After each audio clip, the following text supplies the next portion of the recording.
Hi, this is Sam Kevel, Design Technologist and Advanced Revit Instructor for Santa Monica College. Today we're going to look at why you should use area plans instead of floor plans when starting in Revit.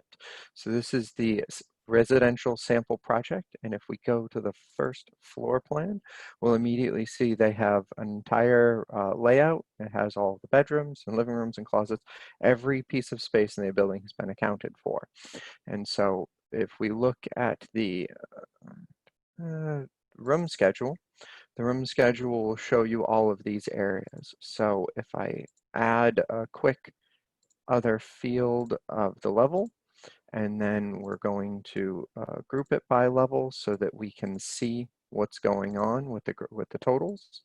And this is just a little bit of extra formatting with the area to make sure that it's going to show us how many square feet are on each floor. So you'll see that when we come to it, it says the first floor plan is 1,073 square feet. This is perfect for a residential project or a smaller project or even a larger residential. But if you're trying to work with BOMA standards or a commercial project, or you're doing something larger and you're in an early stage, you actually have to know the gross area in order to do your FAR calculation or any of your floor area ratios, anything like that. So this actually already has the area plan set up, and I'll show you the difference. So if you remember 1,073, if we go to the first floor plan, this has been laid out, and you can see the purple line. The purple lines should be laid out directly at the edge of the building. And if we go around the building, we can see that this, other than that one, was laid out correctly. And that's our square footage for the whole project, and this is 1,326.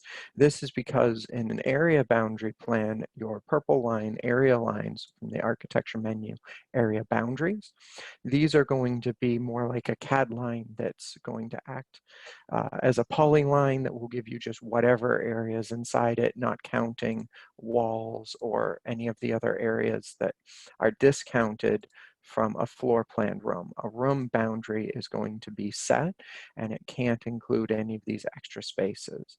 So for an early level project, or when you're trying to get a true calculation for the city, this is the only plan that Revit will make that gives you the ability to control these boundary lines and to give you the total area included in your whole project. So you can see when I click on the actual area, it's going to give me the whole boundary line, which this is important for us to make sure that we meet all the codes.